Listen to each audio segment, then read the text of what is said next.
Este punto no se refiere a un solo individuo, sino a un fenómeno de la red profunda, Deep Web, que los investigadores consideran un mito urbano con bases reales.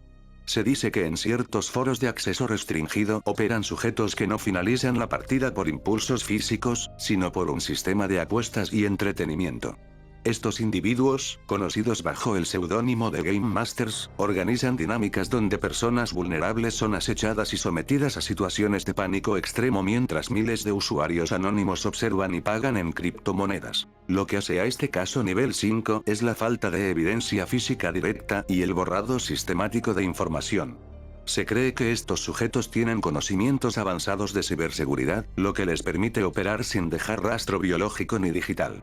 Los informes hablan de desapariciones de personas en tránsito o sin hogar que terminan apareciendo en grabaciones de baja calidad con una estética de found footage. Es el horror llevado a la era del algoritmo, donde el asesino es una entidad incorpórea que lucra con el miedo. A la fecha, no ha habido una captura masiva. Se han cerrado nodos y servidores en países de Europa del Este y el Sudeste Asiático, pero el sistema es descentralizado. La Policía Cibernética Internacional ha logrado rescatar a algunas víctimas antes de que el acto final ocurriera, pero los arquitectos siempre desaparecen antes de que las autoridades irrumpan en las locaciones. Es un archivo abierto que sugiere que el mal se ha vuelto una red global e invisible.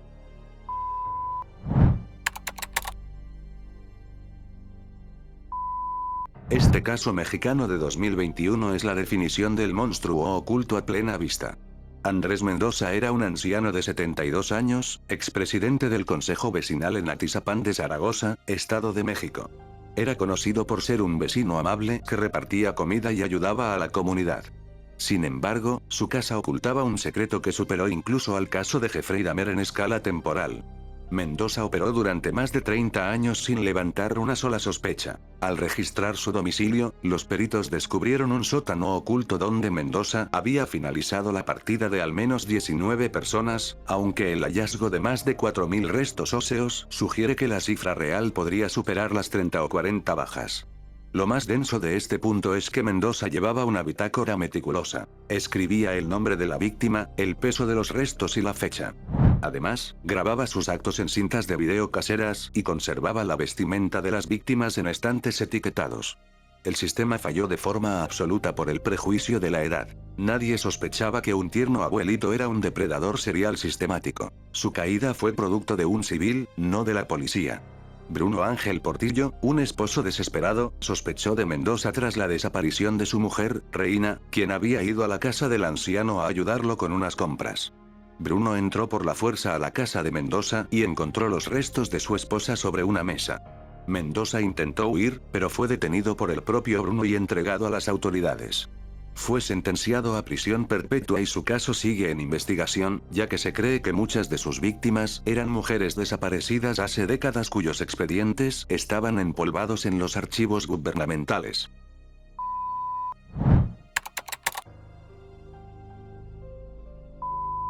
Desde Brasil, este caso es uno de los más bizarros de Sudamérica.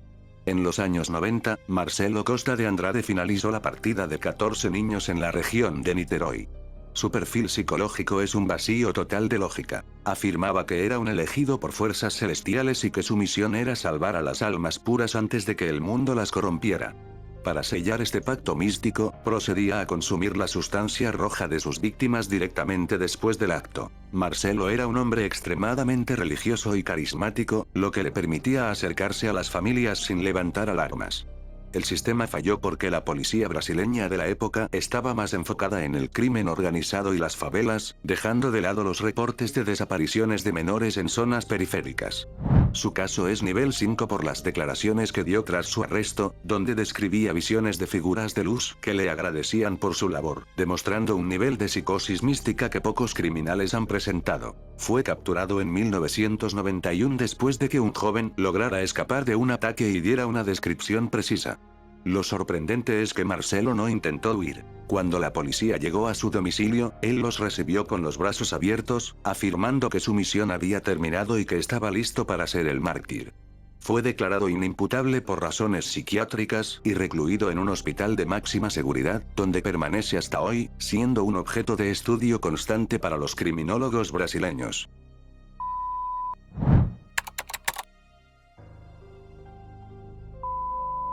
Este es un caso que circula en los archivos clasificados de seguridad privada y foros de investigación de intrusiones. Se refiere a un individuo nunca identificado que operó en diversos complejos de departamentos de lujo en Asia y Norteamérica entre 2015 y 2019. El sujeto no robaba objetos de valor. Su única firma era entrar en los hogares, finalizar la partida de los residentes mientras dormían y luego reacomodar los muebles de la casa para que pareciera que nada había pasado, dejando que los cuerpos fueran encontrados días después por el olor. Se le conoce como Cámara 4 porque la única evidencia real de su existencia es un fragmento de video de seguridad donde se ve una figura vestida con un traje de camuflaje urbano que parece desvanecerse ante los sensores de movimiento. No dejaba huellas dactilares, ni rastro biológico, ni rastros de entrada forzada. El sistema de seguridad más avanzado del mundo fue inútil contra él. Nunca fue capturado. Los ataques se detuvieron de manera abrupta en 2019. Algunas teorías sugieren que era un operativo entrenado por alguna agencia estatal realizando pruebas, mientras que otros creen que simplemente se retiró. Es un vacío informativo que genera paranoia en los círculos de seguridad de alto nivel. La idea de que alguien puede entrar a tu hogar, terminar con todo y salir sin ser detectado por la tecnología moderna.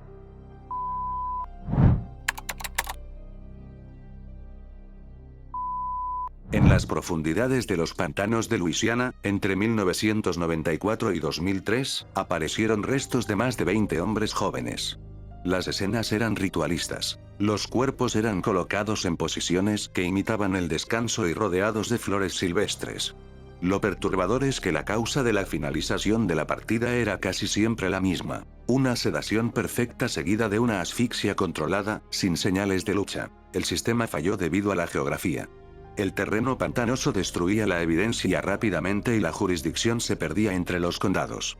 Se cree que el agresor conocía los pantanos como la palma de su mano, posiblemente un cazador o un guía local. El caso es nivel 5 porque, tras una investigación del FBI que duró años, se determinó que el asesino no buscaba odio ni placer sexual, sino que parecía estar realizando un proceso de eutanasia forzada bajo una lógica retorcida de paz. Hubo un sospechoso, un hombre que vivía solo en una cabaña flotante, pero cuando el equipo SWAT llegó para realizar la captura técnica, la cabaña estaba vacía y ardiendo en llamas. No se encontró ningún rastro de él, ni siquiera su identidad real. Los ataques cesaron, pero el misterio de quién era el ángel de la muerte de los pantanos sigue siendo un archivo clasificado sin resolución.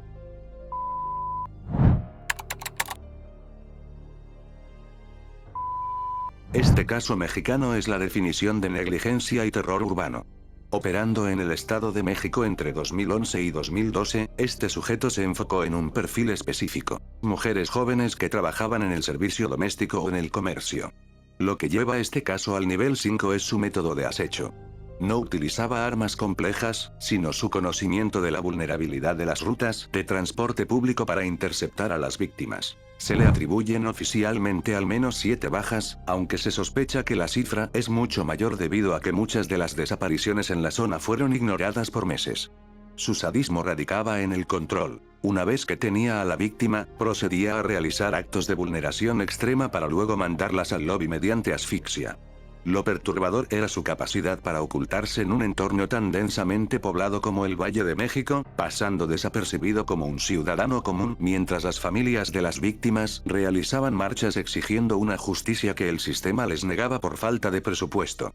Su captura técnica fue un desastre institucional.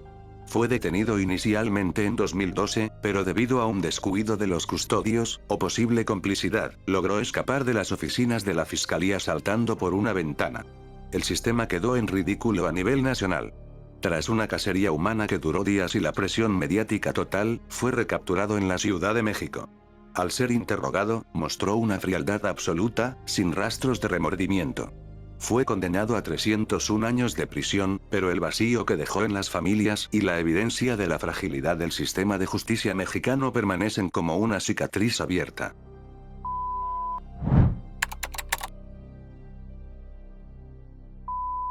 Este no es un asesino con nombre, sino un fenómeno criminal que ha desconcertado a Canadá y Estados Unidos.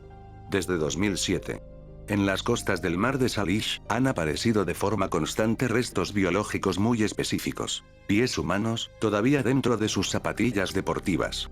Lo que hace a este caso nivel 5 es la naturaleza sistemática del hallazgo.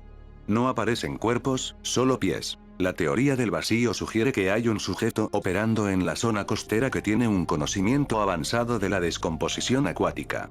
Se cree que finaliza la partida de personas y utiliza las corrientes marinas para deshacerse de la evidencia, sabiendo que las articulaciones del tobillo son las primeras en separarse y que el calzado moderno, lleno de aire o espuma, flota, convirtiendo el océano en un vertedero de mensajes macabros. El sistema forense ha intentado rastrear el ADN, vinculando algunos pies con personas desaparecidas, pero nunca se ha encontrado una causa de muerte clara. Nunca ha habido un sospechoso. La policía insiste oficialmente en que se trata de accidentes o desvividos voluntarios, pero la regularidad de los hallazgos y el hecho de que algunos pies aparezcan con calzado que no se vendía en la zona sugiere un transporte deliberado de los restos. Es un archivo abierto que genera una paranoia constante entre los habitantes de la costa. La idea de que alguien está usando el mar como cómplice de un acto serial perfecto.